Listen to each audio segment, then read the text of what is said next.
Hey, good morning. It's January the 6th. And what we're doing today, we're doing the combine shuffle. And if you saw our last video, we were, I had the fellow out from ABM maintenance, and he went over our combine, and we've since done everything that he suggested we do, got all the parts but one, and that's okay. And today I'm going to do the combine shuffle if I can. I gotta start this 9320. We'll see if she'll start. It's about 3 degrees out, so we'll see if we'll get a cold start here. She's always a little lazy.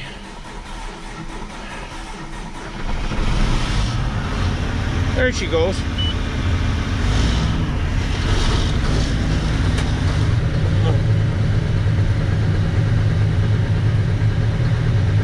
Still got the disc gripper.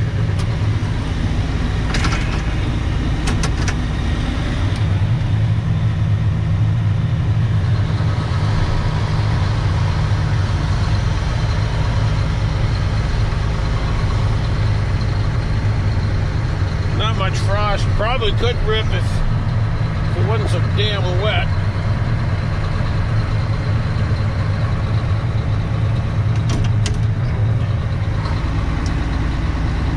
I'll let her sit here and chew away for a while. Anyway, what we got here is 9570, and we're gonna take it down to the shop. TJ's gonna come, go over it, and what we have to do to get in our shop, we've got to take that big top. It folds down. We got to take it down. So I'll run this down there, and we'll unfold that, get her inside. I'll maybe bring you back when I get her in. Yeah, Frank and Jared are up there. They're gonna take the big top down. Our shed here is about 6 inches too low. There's lots of headroom once you're in there, but the door is not high enough, so they gotta take the big top down, which isn't a big deal. It's just keys in it. You pull the keys out, flip her down. Anyway, they've got this one. They've got the got it changed over for wheat, and it should be all set. We've got everything done on it, except there's one sprocket that's on back order for the unload auger, and that's not a big deal. So I'm going to take it down and put it in the cattle barn, and I'll put the top up so that TJ can come, and he's going to check the augers over. Yeah, they're just getting that done. That won't take long. What I've done is I folded out the grain tank here, and this shed has lots of height, and this combine's just barely in,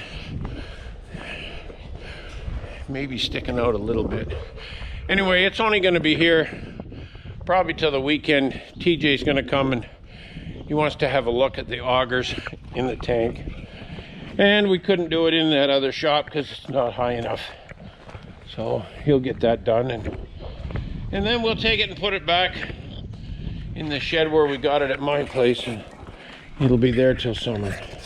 All right, it's Sunday morning, and I'm back here at the farm shop with the 9570, and I'm just waiting on TJ to come. What he did yesterday, he went all over this combine, checked over, I think it's 300 different items, and he's going to give me the good news / bad news today. See what we have to fix. I didn't do any filming on fixing the S660 because I was up in the Bruce, if you saw my last video with the Forbes cattle barn. I was up there over New Year's doing a few things, Anyway, we got Frank and Jared got it all fixed up. And anyway, TJ's coming here in a few minutes. He's gonna go over what we have to do to get this combine in A1 shape like the other one.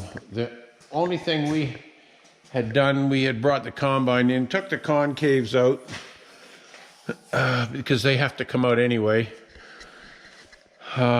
We put these are the wheat ones, and we take out, let me see, which ones are they? We take out these round bars. Those are the ones we have in for corn and soybeans.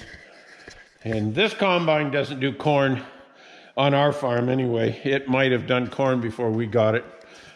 We only have one corn head, so we just do corn with the S660 for a lot of reasons. It has duals for one thing, has a bigger grain tank, and a little bigger combine. Not much, but a little bit. Anyway, and then what we can do, and we did do it this year, we can sneak in a few soybeans when we're doing corn. And Jared went and did a little bit of a few acres of soybeans for some neighbors while I was doing corn this year, because this harvest 2021, as everybody knows, was a struggle. Anyway, I'm just waiting on TJ. He'll be here in a minute. We'll get down to business. How are you, TJ? Good. Good morning. TJ's here with My help. the girls. Yeah. Anyway, we're going to go over this combine, and TJ's going to tell us what's the good, the bad, and the ugly. That's not horrible. This is Combine 2. Combine 2. Combine 2, the last one. So we'll start at the front again.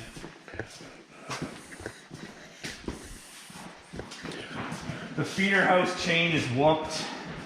It is stretched actually beyond spec. And the sprockets that drive the chain are also wore out up at the top. Oh, that'll be fun. We got to pull this shaft. Yep. And away you go. The drum is a little loose like the other one. We found on the other one it was the hex that wore out. There's a hex shaft through that drum. So it doesn't need change, the bearings? Well, and Jared had talked about, like, for the time it takes to pull it out and look at it, they are Chinese bearings. Oh, so we're going to do that too? It has, and I guess we should start. This machine has 1,570 separator hours on it. So does it tell you acres like the other one? I messed around in that screen and tried to find them, but never found it. I gave up on patience.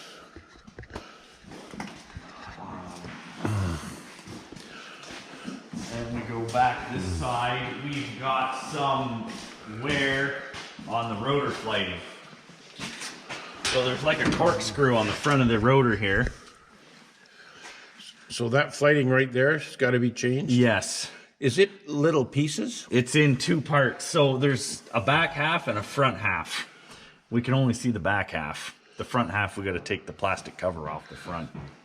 And you think that goes out the front of the combine? It starts at the front of the rotor. Yeah.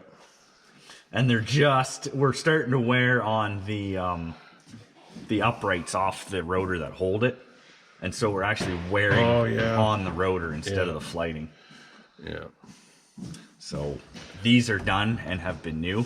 Them tines back there are separator tines. They need to be replaced as well. They're getting thin. And some look way worse than others.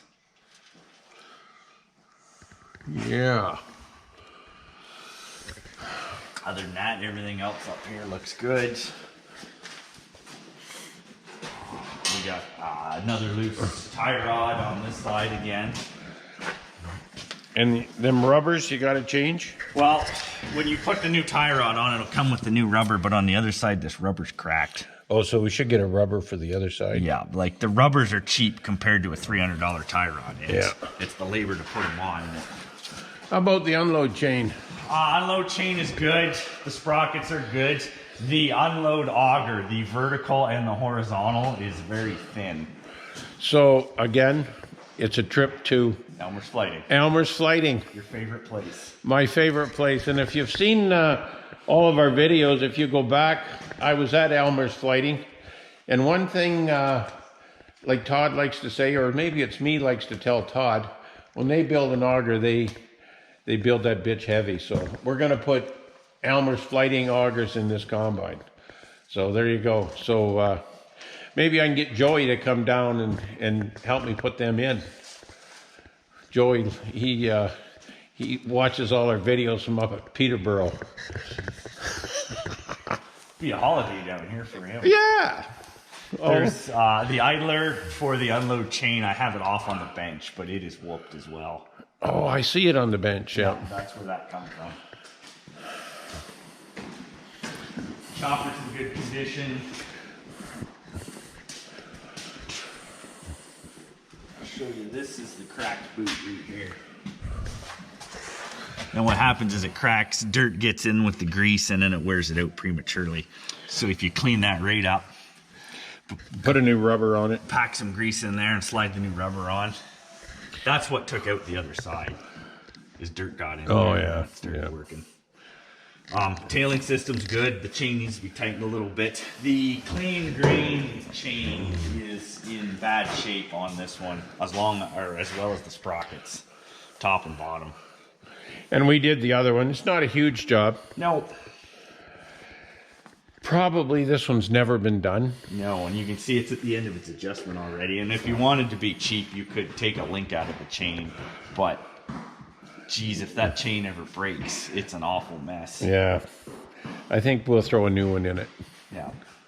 All the belts look good, and there's an idler I painted up there that's bad. I put black paint on it this time. Oh, yeah. Do we? I think we have that pulley. You probably do. Yeah, I think so. They're very common. Oh, there was an arm here that they thought Oh, it was bent. is bent. I would say there's an alignment issue right here, and you can even see it. See how the pulleys don't even... The edge of this pulley's running in the middle of that pulley. So how do we fix it? What do we have to do? I think Jared said you guys were going to try and straighten it. Another job for Frank? Yeah, it is cast. It's either that, and I think there's a shim here you could work with Oh, yeah. to move it over. Because I think it actually took the bearing out of the other one. It was running so off. Maybe that's that's the new one they put Yeah, it that's on. the new one they put It hasn't on. even been run yet. Yeah, they caught that before I even got here. Amazing. So that's it? That's about it. And so there's a couple ways you can go about this, depending on your budget. And like I said, with the different kinds of maintenance we have, you could run some of that till it's completely shot. And deal with it when it breaks. We can do a little bit now, or you can do a little bit more and then some. I think what we're going to do is we'll do everything on your list. Unload auger, we'll do it all. Wonderful. Because maybe we won't have you back next year. Well, in theory, if we've got her up to snuff, but there's always something. This combine doesn't do near the acres the other one does. Yes.